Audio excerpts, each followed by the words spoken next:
Get money, yo. My man, what's up, brother? What we got, Father? Give you a call back in a little bit.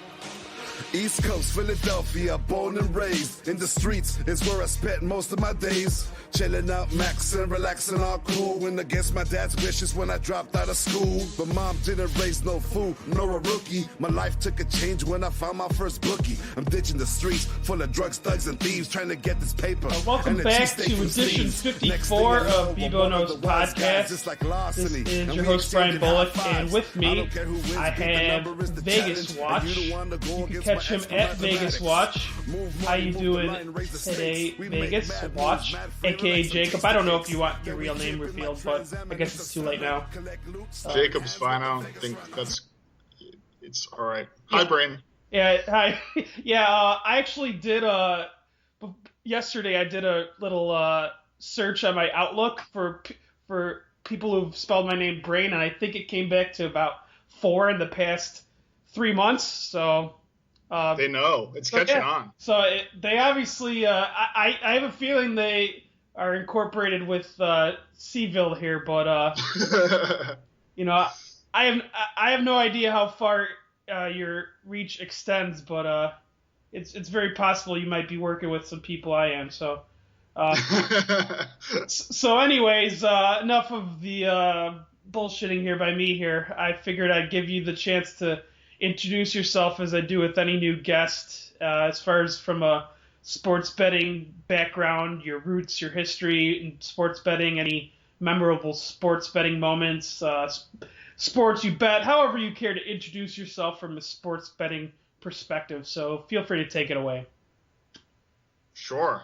Well, I think I started running a football pool in 8th grade, like a weekly football pool. So that's always what I think of as like like most people, I liked math and sports when I was 10 or whatever.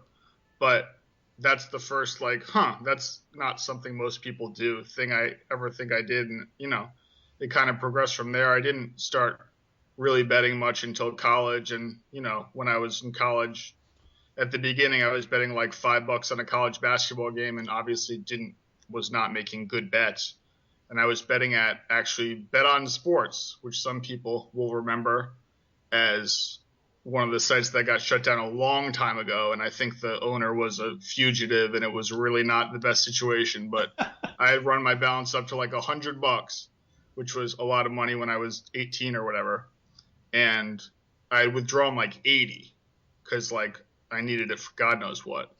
So I was really happy that had happened. And I only have I only lost $20 when all the money got seized or whatever happened to it. And then I kind of, started posting on message boards, which I think we'll get to in a little bit, and kind of started figuring stuff out and got a normal job after college and kept doing the betting stuff on the side. And then the betting stuff kind of took over both time-wise and financially. So at some point it was like, well, this doesn't really make sense for anybody for me to keep going to the office and not really giving a shit every day. So I kind of phased out of that, which, it was fine by everybody, I think. But that was a couple years ago now. And here we are. Okay. So you're probably one of the first people I have on that uses this as their primary income then. Or your only income. Sole income. I used to actually, in college and stuff, I made real, if not impressive amount of money from ads on the blog and stuff. But that kind of got phased out. I think when the blog used to be VegasWatch.net, and then I didn't renew it because I fucked up and I thought the emails I was getting were spam when they were really if you don't renew this, you're going to lose it. Because GoDaddy just sends you a lot of emails in general. Okay. So I just didn't do it. And by the time I realized it, somebody else had taken VegasWatch.net. They're not doing anything with it, but that's just how these things work. Sure. And so I had to switch over to .org. But I think that when I did that, it screws up all your, everything getting directed to your site and just everything, the Google rank or whatever, page rank or whatever it is. So then the advertisers are like, no, we don't want to advertise with this guy. His site's nothing. So then I just like kind of stopped caring. And now, and to some extent, I think it's probably good in terms of like, I don't know. I think with the kind of stuff I write about now, it's probably best to remain unbiased in terms of like getting money from people and stuff. Sure. So then I just ended up taking everything off. Okay. But yeah, that was a long-winded way of saying I only have one source of income. Well, yeah, no, I considered that for my own site, but my site is certainly not to that level, and I don't get enough listeners where I could where I feel like I would monetize it. And like you said, I feel like once you monetize it, you might be selling yourself. I don't know. It's a slippery slope, I think, when you start bringing in advertisers for this kind of stuff. Yeah, well, especially with the gambling stuff, you get weird stuff with like BetUS or somebody asking you to like work their link like into a blog post, and it's like, I don't really want to do that.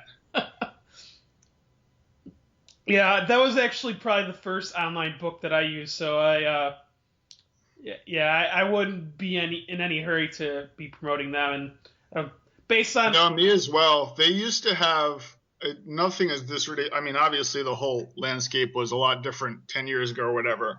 But BetUS used to legitimately, if Penny had +2.5 on a game, they would have +4.5. Like now, if you get like an extra point, you're doing like that's an absurd like SIA line or something. But they would have like every day, if you had their square lines, multiple games, they would be like 2 points off market. Yeah, no, I remember them being a very square book, but I was too dumb and naive. I'm less dumb and naive, I should say. I am now, but I was much dumber and much more naive back then to realize exploiting that. But anyways, I figured we'd get into a little bit of an introduction to what you guys are, your little group. And I'm going to get torched by calling it a little group, but cVille. And this is gambling underbelly of Twitter that I haven't really gotten to know until recently. I think the first person I started following from cVille was Conk, and that was a tough start. Yeah, I think I saw him. I want to say I saw him favorite one of my pods when I had David Pertamon back in September, and what I'll do now is I'll look at somebody's like last 2 or 3 tweets, and I'll, if it looks good, I'll follow him, whatever. What were his last 2 or 3 tweets? I don't even remember at this point. You really should have captured that. Yeah, that would have been clutch, but I failed on that. I started following him, and then I saw him interacting with a bunch of you guys, and and then many months later, I'm following a bunch of you guys, and you guys are definitely a different breed of sports betting gamblers that I'm on Twitter that I'm not as familiar with, just because I'm barely getting to know you guys. So if you could give a little bit of introduction to sports gambling Twitter on what/who is cVille, and maybe a little bit of a backstory. I think you were mentioning that when we were emailing back and forth. Yeah, there's a weird, I guess obviously weird, but there's a weird backstory in that there was a Tucker Max message board. I don't know, this is getting to be like 5 to 10 years ago now, closer to 10. There was a Tucker Max, Tucker Max's website or whatever. Yeah. I'm assuming everybody listening to this knows who Tucker Max is. But so he had this whole Rudius, if that's even how you say it, media message board, RMMB, that had, they would, his books are a shit show. So they would talk about everything under the sun and have different discussions and different it's a message board. But there were a variety of topics. And one of the topics was a gambling board, because I guess he was into gambling to some extent. Who knows? So a bunch of people posted on that. A bunch of people who are in cVille now, and a lot of people who aren't, posted there before, like, I don't even know how far back that goes. You'd have to ask somebody else. but I just stumbled upon it. Like somebody from there linked to one of my blog posts in like, it must have been 2007 or something. Okay. And, I just saw like the trackback link or whatever. So I clicked on it just out of curiosity and started like talking about whatever they linked to and just got into it. And then started hanging out there and kind of the name comes from, at that point, it wasn't, I wouldn't say it was a group of super advanced gamblers, but it wasn't stupid people.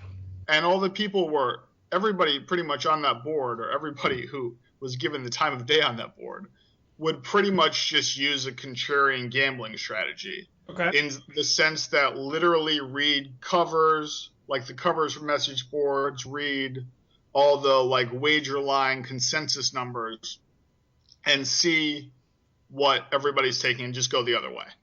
Like there's not a lot of analytics involved in terms of just, Sure. there is a theory that the line will be inflated against the public. So if you go against the public, you'll win. And I think that we could talk for an hour about that theory, which I would rather not do. But I would say you can't just have that be the entirety of your approach. And I think the people on that board, myself included, for the most part, kind of learned that the hard way. And, would get good lines, but we're just kind of probably coming out about even overall. Sure. And so from there, it developed into people kind of figuring out. And the one thing doing that teaches you, which I always say to people, is that it shows you, it forces, by definition, it forces you to respect the market. And it causes you to no longer come from the approach of, oh, the Cowboys are -5 on Sunday. They're going to kill the Giants. I'm betting on them. And it at least allows you to get past that into thinking about, okay, it's probably not that obvious, and going from there. Right. So I think it's a good start if it's not, the whole answer. So it kind of went from there, and that message board just got shut down. Like Tucker Max just said, I don't feel like dealing with this anymore at some point, probably 5 years ago. So then one of the most respected, I would say, posters from that board, who went by Moneyline, started his own message board to continue that gambling board, okay. which he called Contrarianville. And there's a logo somewhere I'm sure we can dig up. It says Contrarianville, and it's got all the shitty teams from that era on it, like one of them being like the Thunder. So it was a while ago. I guess maybe we're coming full circle. Yeah, no, was that when like the Thunder were terrible, but they like covered the large spreads that they had, like maybe right. No, I mean that must have been when they just. I don't even know when that would have been, yeah, I guess. I remember my buddy celebrating I guess the first Durant team was really bad. Yeah, it was because he was on the Sonics for 1 year, I think. Or the first Thunder Durant team. Yeah. And they once they went to Oklahoma City, they were still terrible. And I remember my buddy betting a +13 spread with the Thunder with Durant on it, and Durant hit a half-court shot or something to cover a spread that was that large, but that's such a foreign thought to most people. Yeah, that was a long time ago. But yeah, I'm dating myself there, but anyways, go ahead. So yeah, well, in 2010 they won 50 games, so it must have been the year before. Okay. But anyway, yeah, they won 23 games in 2009. Sorry, I didn't have to look that up. But so that board kind of worked its way into when Twitter started being popular. And then eventually Moneyline, who is also TMLJ, which is a bad joke. But that's what his Twitter handle was.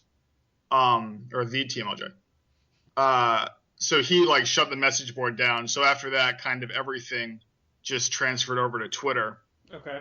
I mean, I guess I still have my blog too, but most of the posting and all that stuff and discussion just transferred over to Twitter. And then at some point Rolo created the cVille group on Twitter, and then that's kind of, that's added a decent number of people who were never part of those message boards or anything. But that's just kind of, I suppose, taken on a life of its own.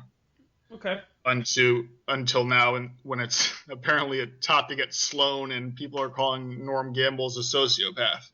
So I guess we've come a long way. Yeah, did you go to that? I did not. I've actually never been. I'd like to go sometime. It's kind of in a busy time of the year. Okay. But I watched the sports betting panel, which was quite a bit different than last year, which is probably a good thing. But no, I didn't go. Okay. But they were just talking about, the decent number of people were just talking about it. Okay. Yeah, no, I know. I think Norm advertises that on his. And now it's like in his profile. Yeah. Yeah, I believe it is called a sociopath at Sloan, I believe. So that's his brand. So that's working for him, I think. Yeah, I guess the brand is definitely an important thing. If anyone knows anything about what gambling's all about, it's all about the brand. Right. So I think you kind of went over, or maybe you didn't, the cVille's raison d'etre, the reason to be. What as it's evolved onto Twitter, how have you seen cVille evolve, or however you want to put it? Well, that's a good question. I mean, the message boards and stuff, there weren't a lot of long rants against RJ Bell. It was mostly just people posting their picks. So I think that one of the ways it has progressed is that it's kind of been established that if you have these great picks on big sporting events against the spread, you're not just going to post them on the internet. Which I guess gets into a lot of other issues. But it's become a lot less posting picks and a lot more just discussion. And I guess in the last couple of years, it's become a lot more criticism of, how the industry is covered and certain people in particular and their part in it.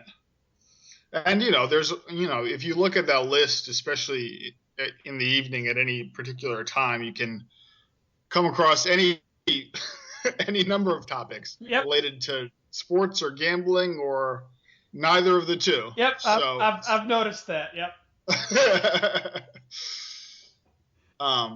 But yeah, I mean, now it's a lot more general, I guess. And obviously I have kind of taken on a more specific role, but I think there are a lot of different things that get discussed there now, for better or worse. Okay. And I know, I mean, I've seen some of the. But I guess there's no actual answer to your. There's no reason for. There's no plan. Well, no, I mean, I understand the objective. Like, I do believe that you represent what sports betting should be, or like what. I don't know. You're maybe. I don't know. You're trying to weed out the bullshit, but what? Yeah. Well, that I'll own. I mean, I don't. It's so hard to weed it all out, and it's like a huge undertaking that you guys have. Like, there's so much bullshit that gets spouted on a daily basis, especially with sports betting, that I don't even know where you guys start. Right. Well, the other context, and this may or may not be interesting to people, but this goes back a little bit before when you started following Kunk. But I didn't even really start paying much attention to touts and stuff like that until a couple years ago, not even that. And like at the beginning of football season 2013, I think it was, and just like, I don't know, basically just started to get annoyed with all the bullshit, as you're saying, and decided, like, I think there are even some tweets about this somewhere, decided, like, fuck this. Like, this isn't how this stuff should be discussed. This isn't, like, this is just BS. And that kind of started there and evolved into, writing 16 blog posts about how RJ Bell is bad. But even that is more recent in the last couple of years. If this whole group has been a thing for 8 years, that's only the last quarter of it, if that.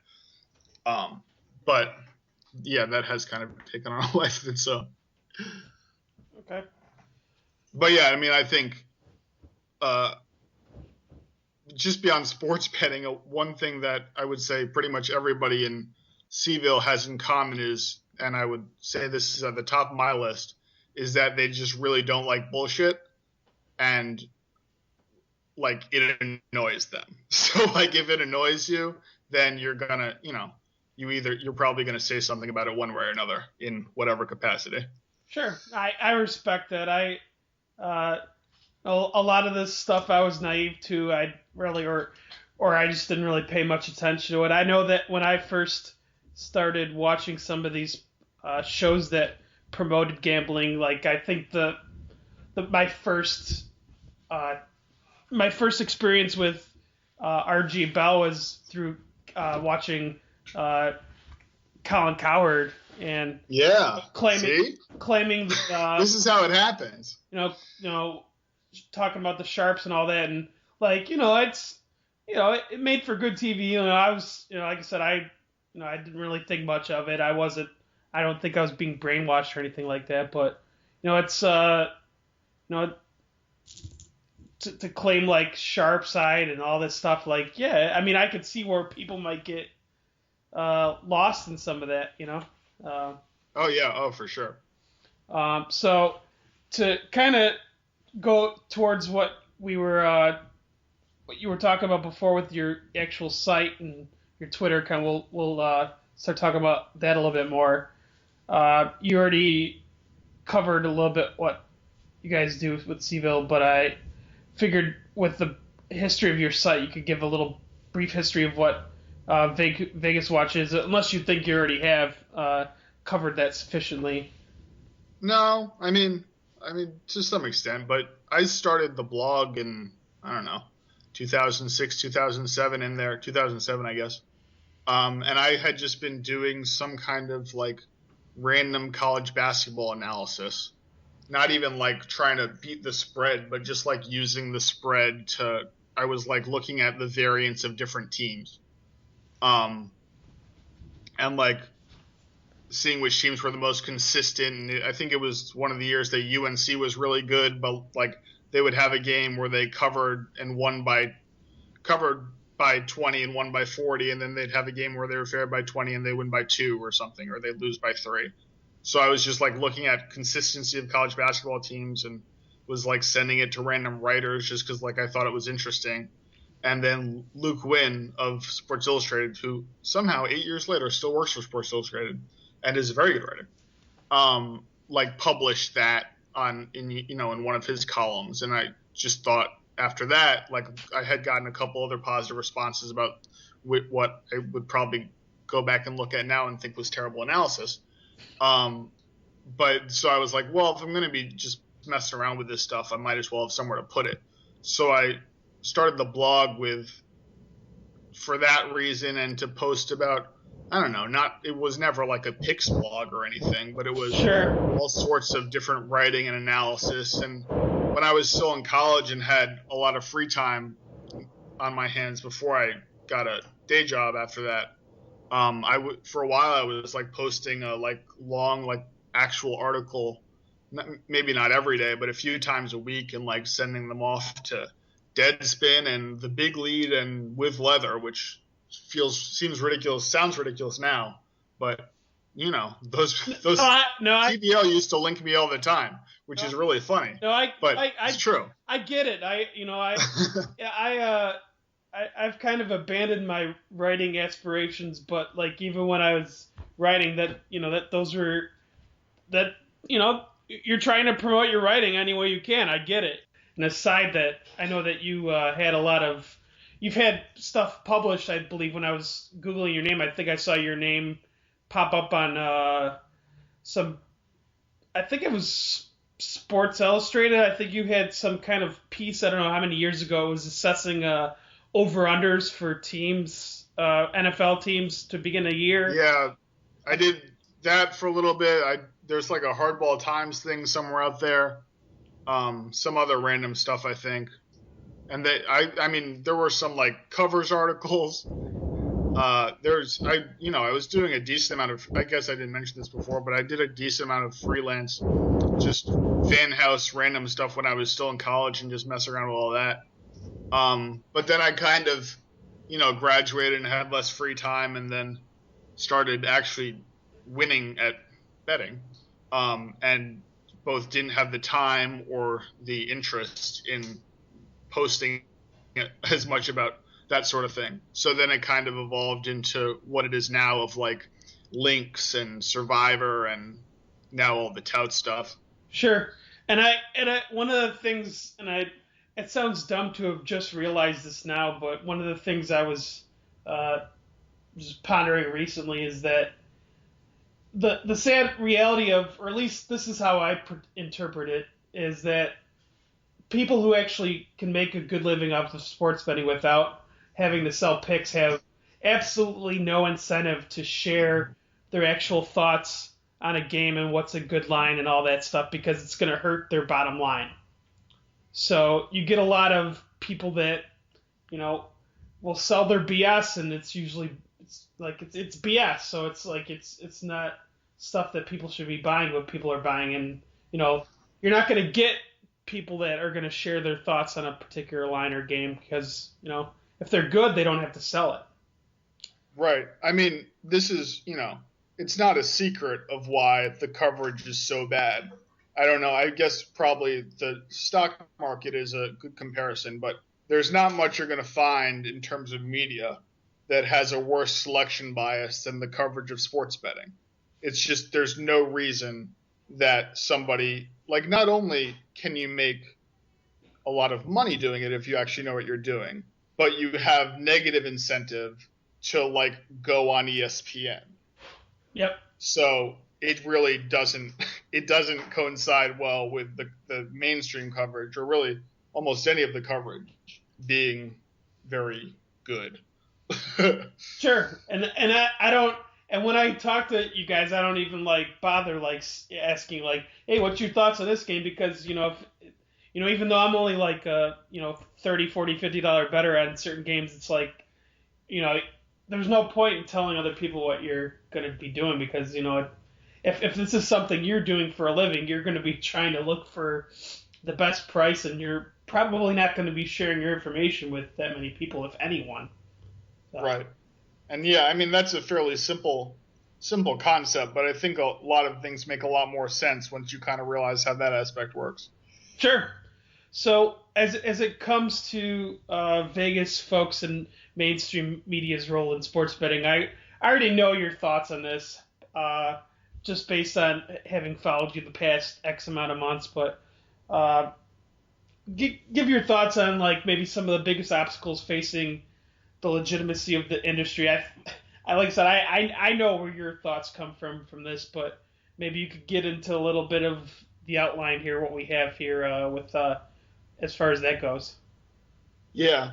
Well, I think that, I mean, even accepting what we just talked about, there are different levels of people who don't win. So you could have people covering the industry who are just writers, and that, who you wouldn't necessarily sell as an expert. I mean, you probably would, but who are just writers, and their job is to cover Vegas and there are people like this. But you could also have people who are sold as experts and who aren't paid as journalists, but who are trying to sell something else. And the way the world works is, well, if you're selling yourself as an expert about sports betting, you're probably trying to sell your expertise or your employees' expertise about sports betting. So obviously, sure, that gets into pregame and RJ and how we have somehow gotten to this point. I mean, I understand how, but how we have very absurdly gotten to this point where he's seen as the go-to expert for ESPN, for I mean, ESPN kind of has taken over everything, so that's really all you need. But he's the go-to, and the AP has been using him. There's all sorts of other stuff. Sure. But he becomes the guy to ask, and the guy to quote, and the guy to have on TV, and the guy, just the guy. Yep. And that's absurd because getting into how, smart people or people who win have no incentive to talk about it, he has no incentive to talk about it accurately. He just needs people to pay attention to him, and he just needs, as noted, to get people to his tout site to sell them shitty picks. So that's his business model. I mean, he's not going to tell you that, but it is. This is not just something I'm saying because I don't like him. That's how pregame makes money, by selling picks. And I don't think anybody is going to reasonably argue that the picks win. And I think in the whole series of blog posts I wrote, the thing I started with was that for the most part, even RJ is not arguing that these guys win long term. And he's certainly not offering up the records of, their picks long term. But he's mostly just arguing that this is what people want. I mean, it's absurd, but he argues that saying guys hit 55% long term doesn't sell. And that's why you have to say that Teddy Covers has won 8 of his last 10 picks, because that's what people are going to buy. When, I understand that's how he makes money, but if you wanted to sell something and actually hit 55% long term, there would be a line out the door of people who would be willing to give you more than $25 a pick for that information. That's just not what he has and not what he's selling, and thus not the client base he's looking toward. So it's self-fulfilling that, of course, the guys posting at pregame and buying picks at pregame aren't impressed by 55% long term, because that's the people that you can sell to with 8 out of 10. It all just is kind of circular. Yeah, 55% doesn't sell because long term, I'm not thinking long term when I'm betting. I'm thinking about results. I'm thinking about what can you do for me now? It's very short-sighted thoughts with that they're trying to sell to with that kind of marketing. Right. So, do you see any way to get rid of these obstacles from your perspective? As long as I know you've been doing this for a little while professionally, so I don't know from your perspective if you see any hope in that. I think that, I can write as many long-winded blog posts and tweet as many expletives as I want, but if people don't listen, if the people who are running this shit don't listen, then it doesn't matter. And I don't think that Colin Cowherd has not yet responded to my criticisms of RJ Bell, and I don't anticipate he ever will. But people have, I think, it's gained traction to some extent. And Glockner will tell you that nobody's ever going to pay attention if I'm not writing for his site. But I think that, it's more people know than 2 years ago that RJ Bell isn't really doing this legitimately. He also has more Twitter followers. So not everything is going great. But I think that, all you can really do is put the information out there and hope it gets into the right hands. And, I'm optimistic in general. It's hard, though. Even when I will, go through and randomly tweet a link, to one of my posts, that's somebody who's retweeted him or complimented him or whatever, saying, hey, this isn't exactly what you think it is. Even when the information is given to them in the clearest way I can think to portray it, there's quite the varying the responses are very varied. And some people are like, oh shit, wow, that's interesting, thanks. And some people are like, no, you're an asshole. Why are you trolling this guy? He's an expert. That's why he's on ESPN. Yeah, I guess you could go with the sheep analogy there, but and then a lot of people just don't respond, obviously. Yeah, right. But that's what a lot of people who, there was a article in the New York Times Magazine now a little over a year ago, a feature article right before the Super Bowl 15 months ago about RJ Bell and Vegas Runner and Fezzik and a few other guys.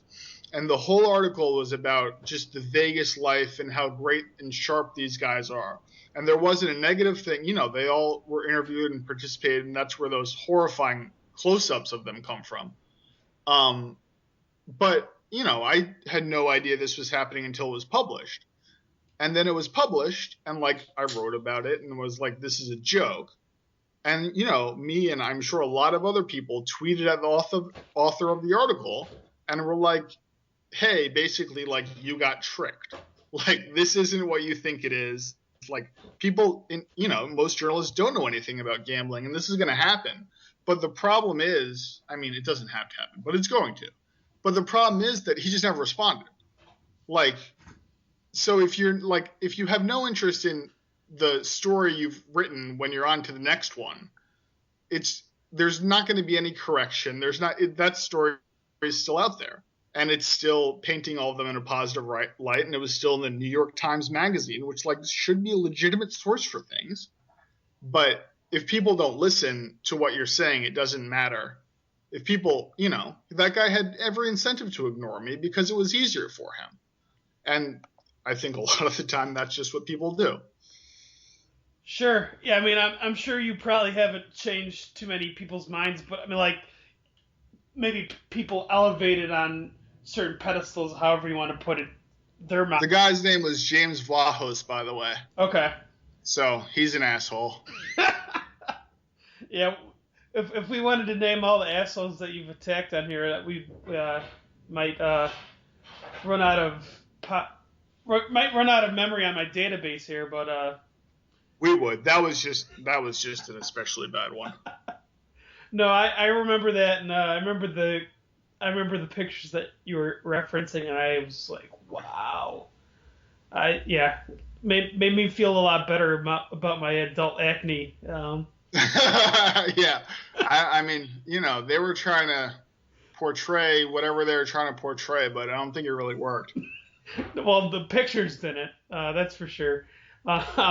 So I know that legalization's become a thing now where there's certain states that might make it legal to bet on sports, and they're at various stages, I believe. But do you think that will help with any of the stuff or do you think that it really won't change the landscape at all? I don't know if having it more widespread legally would actually help anything. I don't know what your thoughts are on that.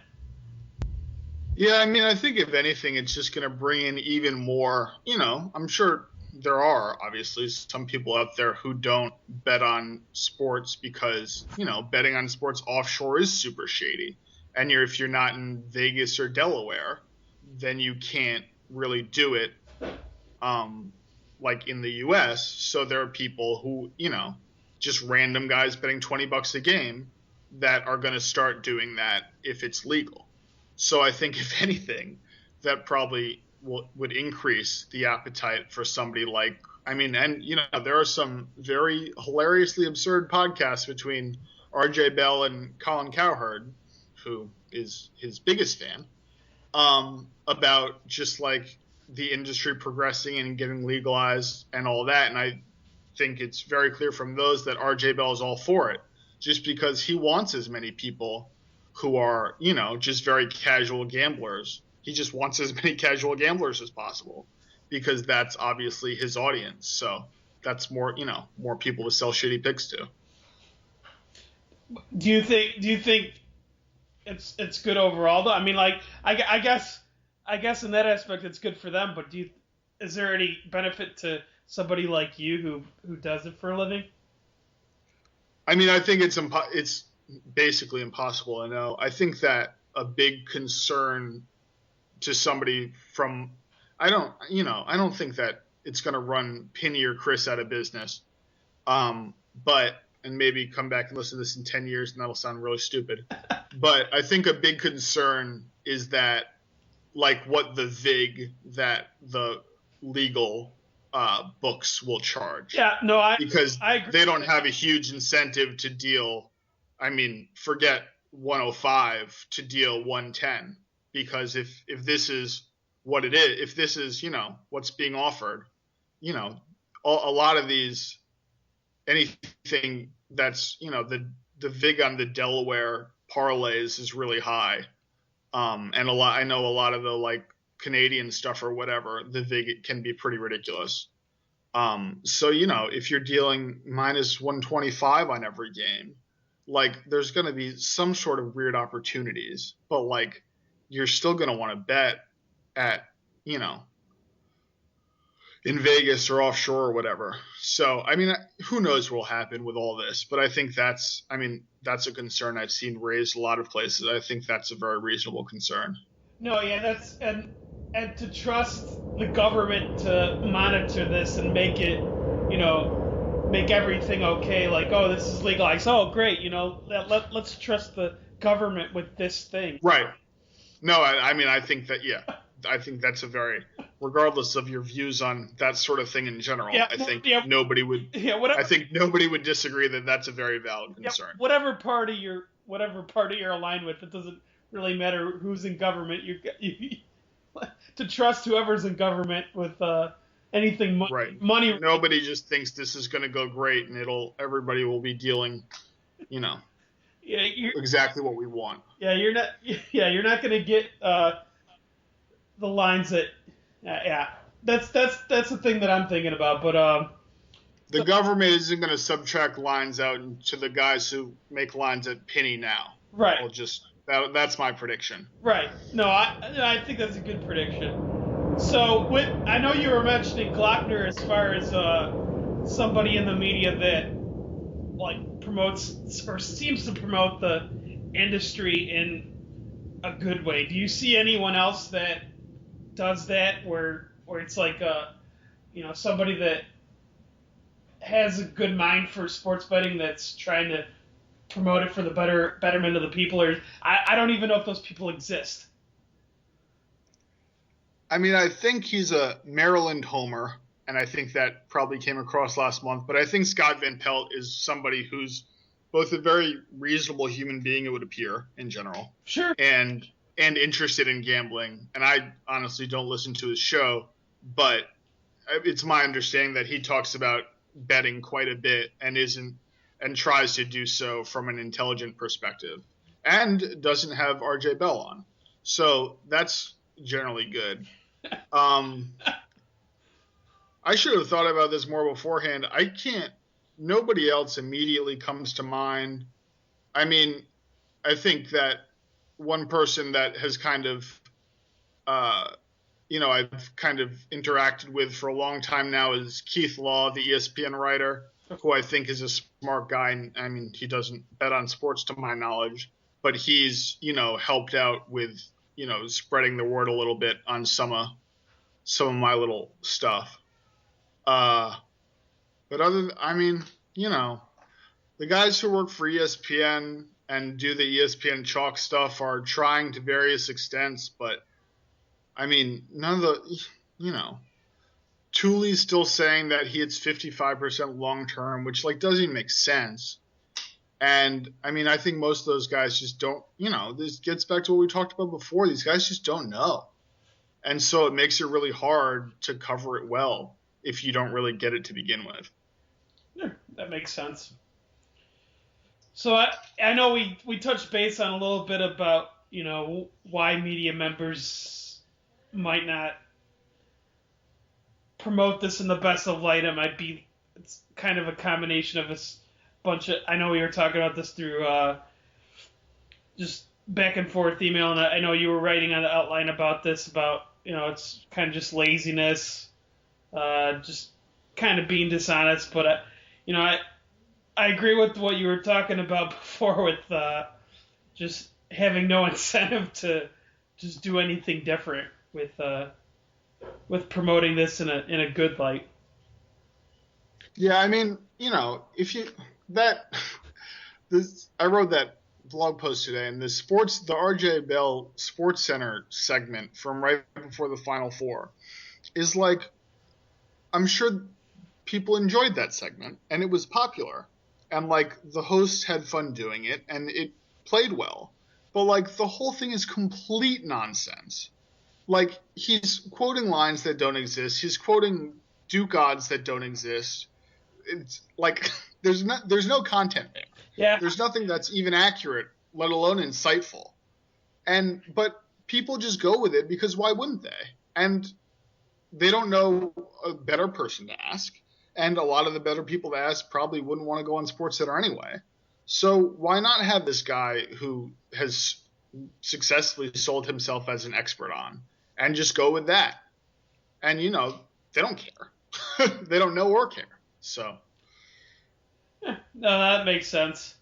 So in a perfect world, I know that this might be a hard question to answer, but are there any people that you think that would do a good job of promoting the sports betting industry, or is it just kind of like a lost cause? Because I know that I addressed this question to Anonymous Gambler, rest in peace. I think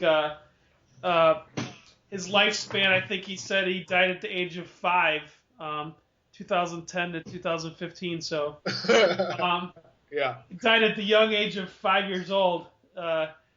He actually promoted you on the podcast a month ago when I addressed this question to him, and he called you, I believe, a cunt. I believe he did. I remember that part. Yes, so I recall that. So, obviously, besides you, do you see anyone that could advance the industry, or like I said, or is it just a lost cause? No, I mean, I think that, I wish that Purdom would do a little bit of a better, I don't know. David Purdom's trying, but I don't think he's really quite getting there, honestly. Just in terms of, he's still tweeting, he's still just like interviewing sportsbook directors and just kind of spouting what they have to say and like tweeting out trends and stuff like that. Regardless, I think if you got somebody who was a good writer and a smart guy but wasn't like a winning gambler or anything, but you just need the right person who's like just interested in like learning about this stuff and willing to listen, willing to just figure it out. And, it's not like impossible. So you're saying I'd be the perfect person because I'm not really good at sports gambling, but I really want to learn about this stuff. So maybe you're talking about me. I don't know. Maybe I'm being self-centered. I mean, the other question is what, like, I don't know. I think that so much of this stuff now is focused around so much nonsense and so many people just like trying to sell themselves or their picks or what have you. Like, this is a question to pose to myself, but like, what do I even want the coverage to look like? Sure. Like the answer to that question can't just be, I want it to not include RJ Bell, which is true, but it's not like a full, and not just him, but like touts in general. We can get into the whole PGF thing in a minute, being on the Fox show, but this stuff just can't happen. So like to some extent, and I guess what I've kind of fallen into is like, you have to start there, because if RJ Bell and Philly Godfather are the faces of this, it's just going to be a shit show. And it's just going to keep going like it's going now. And there's no like alternate here. That's just what would happen. So people just need to understand, and the people who actually make decisions just need to understand that you can't have touts and guys like RJ and PGF as like the faces of this, because they just have completely like misaligned incentives with any sort of decent journalism. And I realize I'm repeating myself, but it does all come back to that. No, I get it. And I have a cat in the way of my microphone right now, but sorry about that. Of course. Sorry, I gotta move the microphone here. I haven't heard Walker Pup, by the way, on the podcast yet. No, he's sleeping. He's not interested. No, I'm sorry. I've heard that my voice puts people to sleep, which my fiance could probably attest to. But He anyway, seemed excited, but now he's done. I get it. So I know that you were mentioning here on the outline when we were talking about this. One of the things I wanted to ask you was if you've ever had the chance to discuss any of these issues you have with people in person. You were mentioning that nobody's reached out. Have you gone to Vegas much, or do you go to Vegas much on a yearly basis? Yeah, I go there a few times a year for varying lengths. I'm going to go out there for the fight the weekend after next. Okay. But 3 or 4 times a year at strategic times. I guess I didn't totally answer that question correctly on the outline, but I have talked to some of the LVH, Hilton, the Westgate folks, whatever you want to refer to that sportsbook as. I've given Cornegay a very hard time on Twitter, especially over the last football season or so, and I stand by that.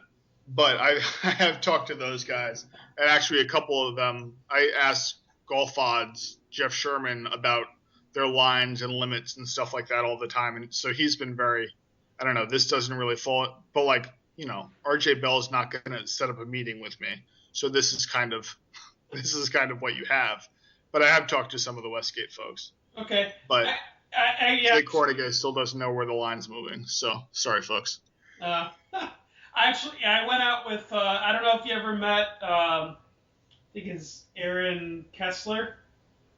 Oh, yeah. I was just, I think, saying something mean to him the other day. Yeah? No, I actually met up with him for some beers last week when he was in Chicago. If I'm remembering his name right, I think he works at. Yeah. No, I know what you're talking about. Okay, yeah, no, he seemed like a good guy, but I don't know your interactions with him, but they've been minimal. I'm just.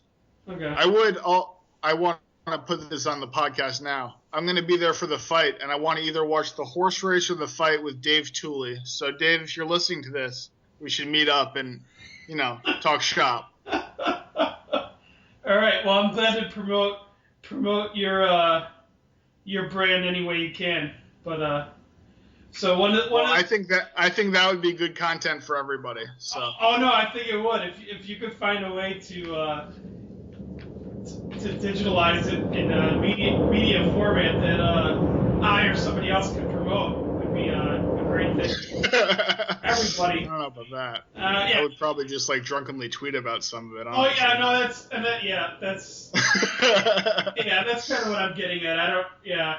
But so one of the things I noticed, I think it was one of the first things when I first started following you, was the tweet of the year stuff, and I know that this is a great thing that I've looked at when you've done this. I think you've done this the past 3 years.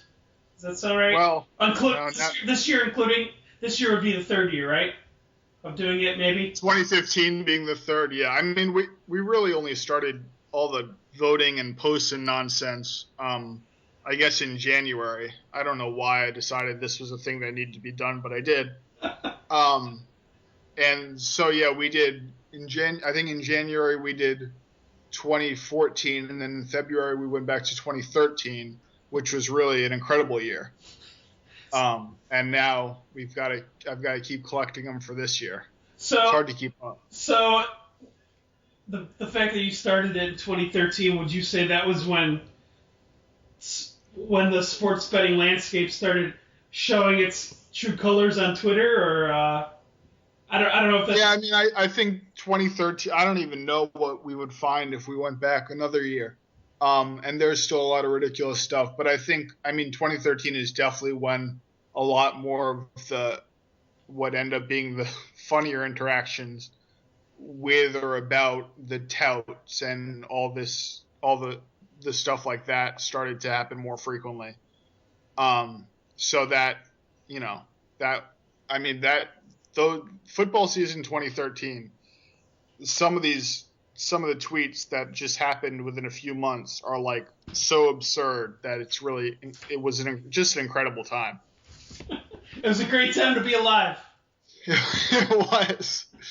No, that's Yeah, and Casey's phrase. I'm very naive, like I said, to a lot of the past stuff with this. So, a lot of the stuff I saw posted on previous years I was not familiar with. So, as far as like what you look for from a tweet, and I spelled it the correct way, the TWEAT, just to let everybody know how the spelling goes, because it took me a minute to actually get used to the spelling of certain words. I'm getting accustomed to that, I guess. But what do you look for in a TWEAT of the year? So, great question. A lot of these, like, I think the Sports Boss one, about, to some, like, if you're going to be an asshole, like, okay, obviously I'm on board with that. But you can't just be, like, blatantly wrong and, like, it's a bad look. So this things like math tweet is basically him saying everybody is worthless because they don't do math when they bet on sports, and that's the only way you can do it. When, the error he made wasn't like just he missed a decimal point or something. Like, he just did the whole thing wrong and came to a conclusion that if you had any idea what you were doing, you would know made no sense. But just was convinced that you should have bet all three options on a World Cup line instead of just the one option that consolidated all of them, and it was way better. When that makes no sense. Like, that's not, like, some of the times you can tell somebody is really clueless just by, like, one thing like that, because, like, if you come up with something, sometimes you need to know that what you came up with is wrong. And, like, you can be wrong at first, but you need to figure that out. And if you don't figure that out, you just don't have the right approach. You're being stubborn, and it's just I'll admit there's if you look back on the stuff that I posted on my site, if cVille really wanted to analyze and dissect some of the stuff I posted, some of it's probably way wrong, and if you guys brought it to my attention, I'd probably be like, I didn't think about that, taking into account, I'm just taking it from my point of view at the time, and I'm like, oh, well, maybe there's something I missed. Like, there's no harm in, in admitting that you're wrong, but it's probably hard for a lot of people to do. Well, it's especially hard if you have something to sell, and you don't. If you admit you're wrong, then you look stupid, and it's harder to sell stuff. Sure. That's a lot of the problem with a lot of these guys. Sure. But this Sprats Boss isn't like there are a lot of like guys who have these random shitty websites and sell a few picks. He's not like some kind of powerhouse. He just happened to be at the Sloan conference a couple years ago, so people started following him. And like, if he was, reasonable, it would have been like people would have forgotten. But shit like this doesn't really fall under that category. And then the other tweet that made the final from that year was the Fezzik one, which I still think is, it's the one about I have always felt hockey was a faster version of soccer played on ice with an invisible ball, which I don't know. And then the other day he tried his hockey play of the year from his Canadian connection, and that didn't go so well. So he is a, and then he swore off any hockey plays ever. So he has some kind of really weird relationship with the sport of hockey. I don't really get it. No, yeah, I've seen some of the candidates for this year. Can you go into a little bit of that, or do you want to just leave that? I'll leave that for another time. Let's see. Give me a second here. Let's see what I have. Because I'm sure that you have some. My guess is that you have stuff either copied and pasted into some kind of document, or you got it favorited on Twitter.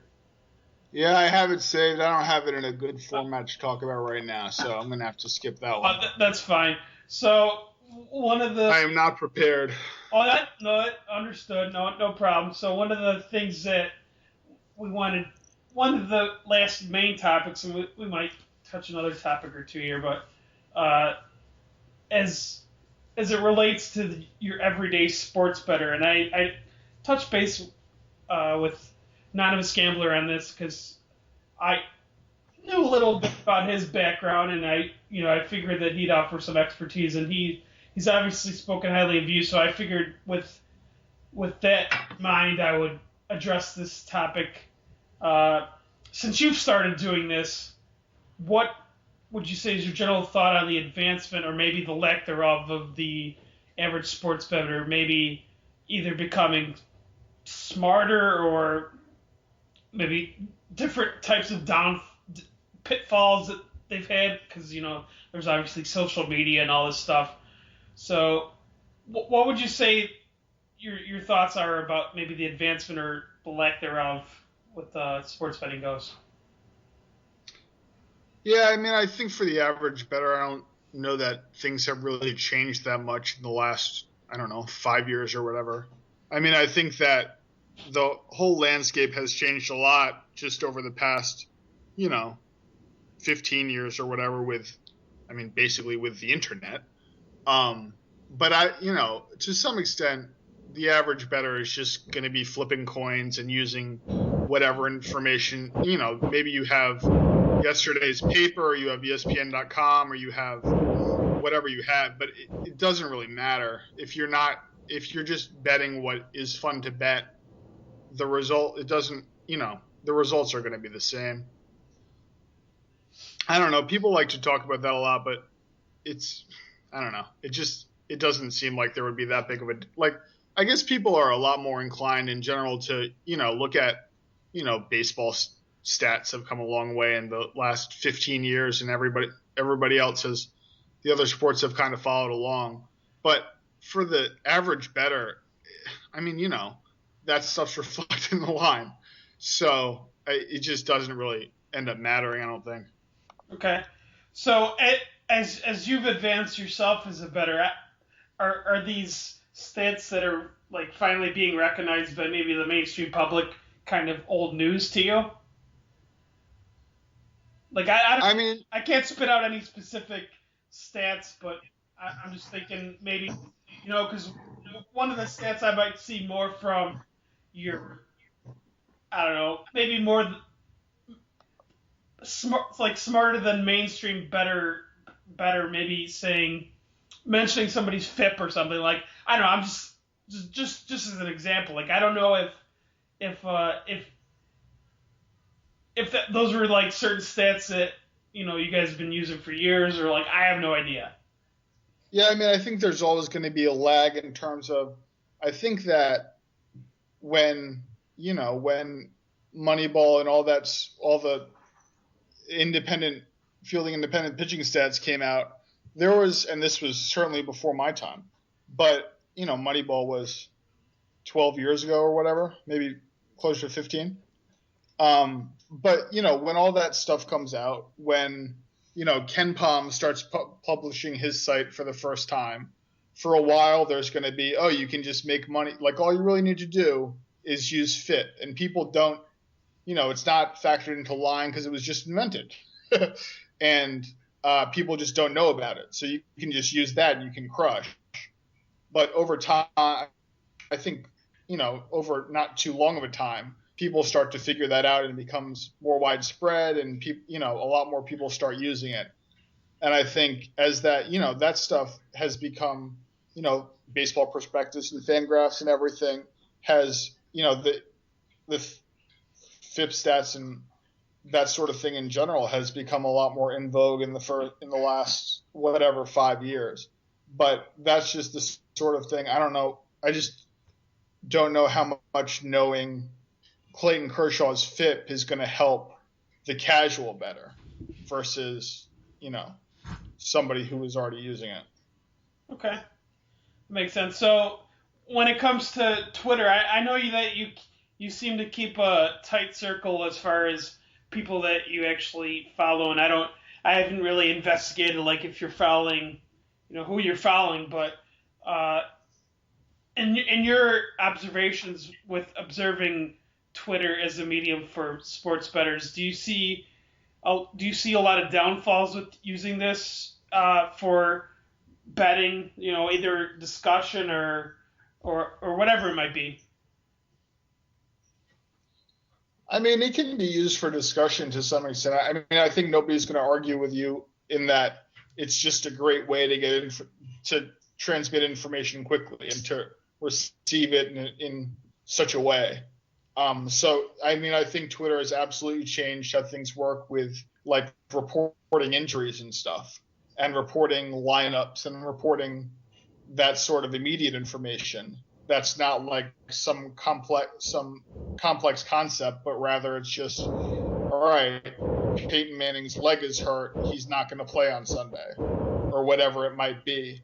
And that, I think that ends up I think that's a good use of tracking stuff like information like that is a good use of social media. In terms of if there's any, I don't know that there's a lot of people to like, you want to learn about stuff and stats and everything in general, but I don't know there's a lot of like, specific answers on social media. Okay.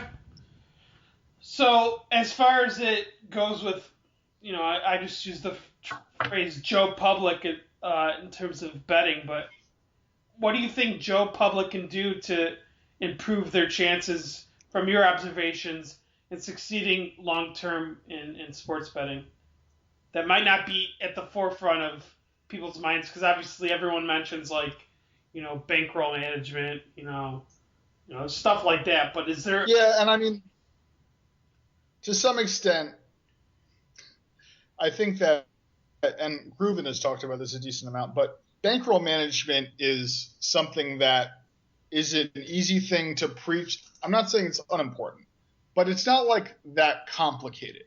And like the hard part is making bets that win enough to beat the vig. Sure. If you can do that, you can figure out like how like the Kelly criterion and like how to stake.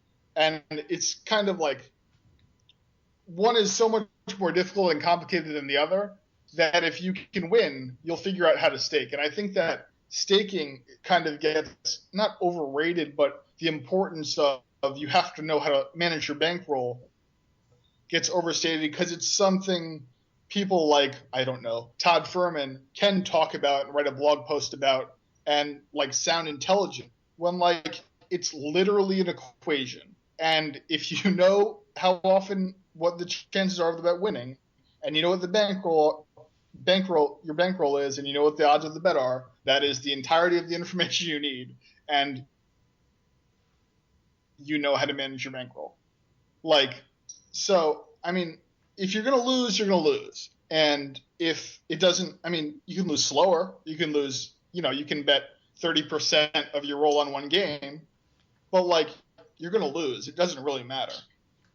So I think to actually answer your question, if you just want to do this for fun but want to lose not as fast, just find somewhere where you can bet reduced.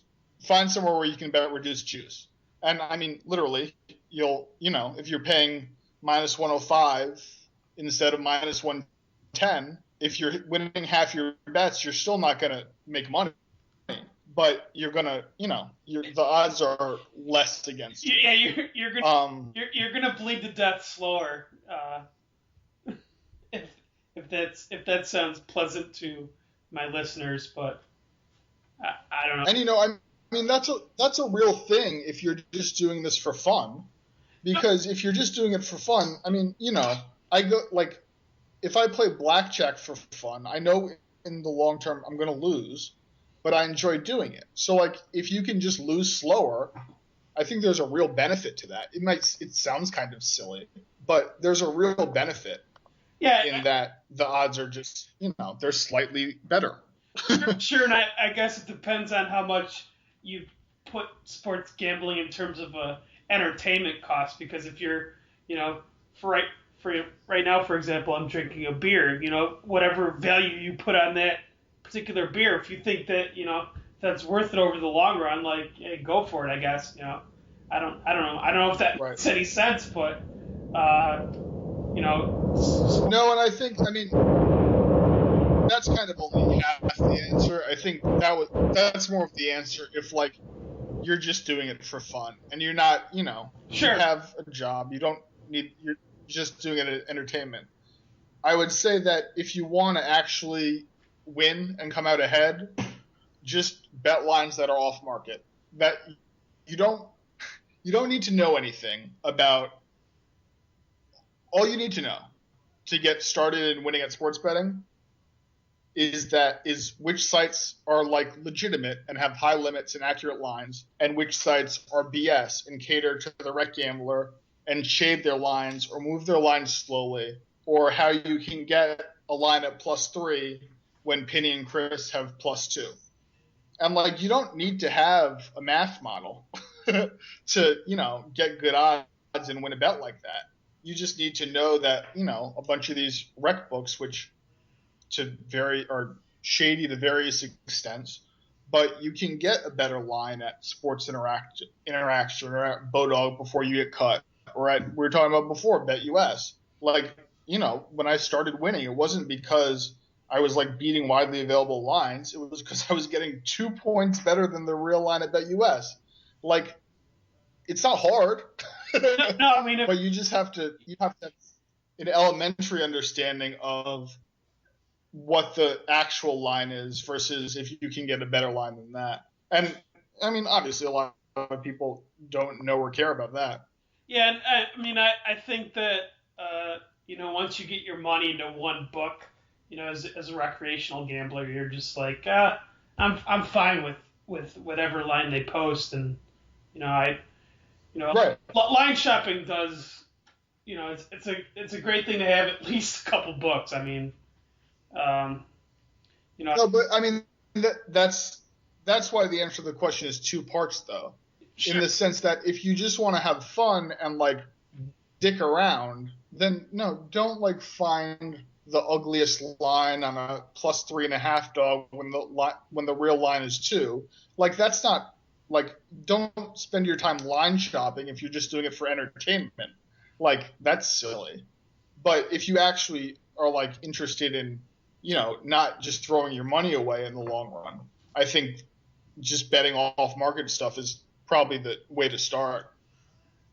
Okay, and I know that I don't know if you want to touch base on this, because this is one of the additional topics that we might have discussed, or if we want to just kind of close it off on this point. But I know we were, you mentioned on the outline here that maybe discussing the openers. I don't know. Is this something that you would like to discuss while we have while you have the form here, or if you just want to leave that for another time? Yeah, I mean, I think there's been a decent amount. I know you talked about it a bit with Rob on the last podcast, and yeah, there's been a decent amount of discussion on Twitter on kind of, I don't know, betting overnights and betting openers and where to bet and what's, how all that is viewed. And I mean, there are a lot of different views on that topic. I mean, people have different outs and different levels of bankroll and different, as we've been discussing, levels of seriousness in, betting. And people are always going to bet overnights. I mean, people are always going to bet openers as long as they have overnights and openers. If the lines are there, people are going to bet them. I think that the thing that is how all this kind of got drawn up got started up is it's not the betting of openers itself. It's the posting good overnight bets on the internet. And I mean, I think this kind of comes full circle with what we've talked about before, except that I don't doubt that some of these guys who are posting overnight, they're good bets. That's fine. But I just don't know what you're proving.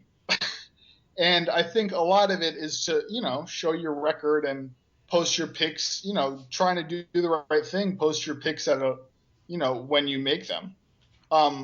But honestly, if you're posting your stuff, I mean, really at all to some extent, but especially if you're posting it overnight, I think for the most part, you're just going to piss off the people that you're trying to impress. Because if you're proven to win in any meaningful sample size and you post stuff on the internet, even if you're not moving the line yourself, people are going to find it if it's posted on the internet, and they're going to take care of that for you. So it's going to end up having that effect eventually either way. No, and I'm glad I addressed it. Not to pat myself on the back, but when I addressed it to Rob, I had no intention of it being like a controversial topic, but especially since I'll fully admit I'm not somebody that bets a ton of money. Like I said, I'm pretty recreational, $40, $50, whatever. But that's something that doesn't dawn on me that there's people that listen to this, people that I interact with that do this for a living, that they want to put as much money down on a good line as possible, and if you're betting on overnight, it's gonna, overnights are, like you said, like a lot less, a lot less value, because you're only going to be able to put so much down on it. So I'm glad I brought it up, because it's obviously something that and I mean, it's something I don't think about from my perspective, but right. Oh, and for most people, why would you? And I don't think that Rob is trying to fuck over anybody, and I'm sure this won't be seen this way, but I'm not trying to call him out. Oh no! But yeah, this is just how it works. Sure. And to give people a perspective on this, because I honestly don't know any. I've never interacted that I know of personally with any professional sports bettors myself. But how many people do you know that do this for a living?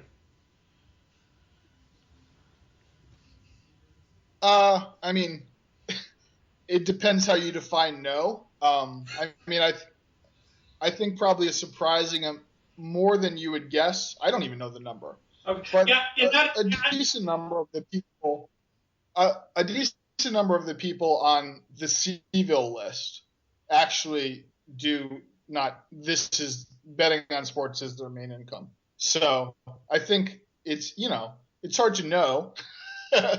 But I mean, those there people are around, and there are some people I work with, but it's a decent number. Okay, yeah, because that's something that I think I've thought about it, but I have no idea. Like I couldn't even put a number to it. So for somebody who does this for a living, I figured that you given the group that you interact with, I figured that there's probably a few professional bettors in that particular group. So. Yeah, I mean, it's a few to a handful in real life, and then it's more than that on Twitter, just because there are just a lot of people on Twitter. Yeah. Okay. I'm trying to think of any other topics we missed, or anything else that you'd like to talk about before we close this off. I don't know. Did we kind of cover everything we had written up here? I think so. I mean, Oh, I could always have you we on. never talked about people who blocked me. We never talked about Dracnet. I mean, whatever. Yeah. If do you want to discuss that? Because I have no problem having you on for another podcast in the future. I know you were discussing that the sport that you like to bet the most, NFL, it's obviously many months away. But I mean, it's if you wanted to save some material for that, or I mean, we could do another one. I mean, did you football want season? Sure. Did you want to talk about people that have blocked you, or do you want to go? I mean,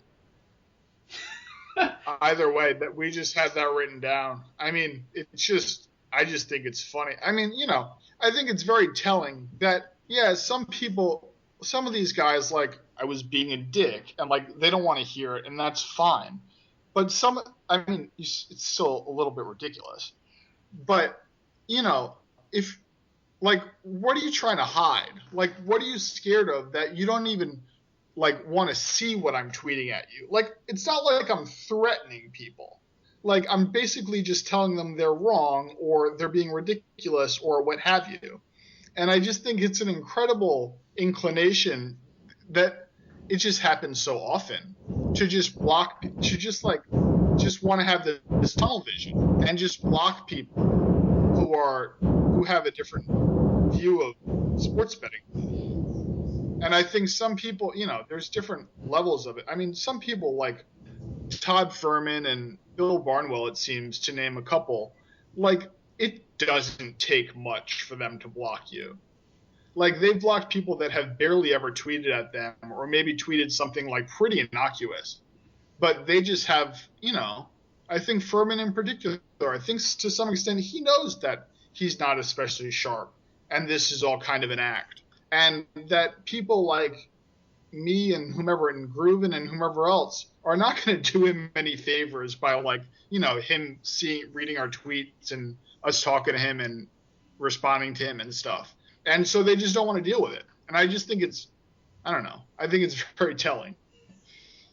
No, I agree. Because it was kind of like a Mount Rushmore plus like 9 or 10 faces on your outline there. But I think. Yeah, and I mean, obviously for the most part, I just think it's funny, but it is also like kind of notable. Like, these people, the people on that little photo or whatever, they're not interested in like the right answer. They're just interested in advancing whatever they're doing, whether it be their career or selling picks or writing or whatever it is, their brand. But they don't want to hear it. They don't want to listen to criticism. They don't want to figure out, they don't want to improve or correct themselves. They just want to keep doing what they're doing. Yeah, I mean, there's really no incentive for them to do otherwise in a lot of cases. So, right. But no, I would love to have you back on regardless, but despite that missed topic, even though we kind of glanced over it. But anything else? Yeah, I mean, I have very little. I think that the one other thing is that before I come on again, you have to have thick slicing on first. All right, because I think I've gotten a few tweets from him while we've been doing this, so I haven't had a chance to read them. But yeah, Jacob, aka VegasWatch, I'm glad that you could come on and share your thoughts and a little introduction to cVille and everything else. I appreciate it. And sure, no problem. It was fun. And everyone else, thanks for listening, and I'll catch you guys next week. Every new book get eaten up like we cannibals. Runners and beers, movers like Jimmy Baba. Going on streets that are hot at the flowing lava. Walters in his computer fire like it's Afghanistan. College or professional, second halves with a Chinaman. When I move, you move, no apologies. Plus it don't hurt that Tim Donaghy is on the team. Philly to Vegas, Vegas to Costa Rica. Stacking mad money till you see the subpoena. Inside information is released to all the riches until it all ends by the tongue of some jealous bitches. I'm trying to beat the odds in the face of adversity. Quick to make the call and beat the gods of probability. I win some, I lose some until the day I'm dying. I can't win every wager, but I can have fun trying.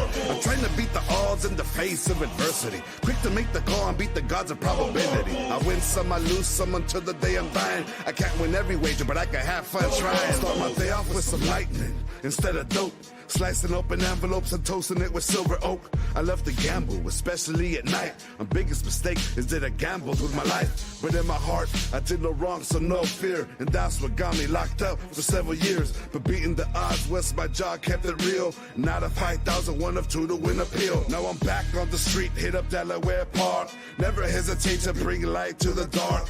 Never hesitate to pull the trigger on a move. Plus I got a winning record, that's something that I can prove. Backing up my picks with some cold hard cash. Cause if you give out picks, you don't bet, you just trash. A winning percentage that'll leave your mind boggled. The PhillyGodfather.com, no marbles. I'm trying to beat the odds in the face of adversity. Quick to make the call and beat the gods of probability. I win some, I lose some until the day I'm dying. I can't win every wager, but I can have fun trying. I'm trying to beat the odds in the face of adversity. Quick to make the call and beat the gods of probability. I win some, I lose some until the day I'm dying. I can't win every wager, but I can have fun trying. It's the Philly Godfather. It's the Philly Godfather. It's the Philly Godfather. Give you a call back in a little bit. No marbles.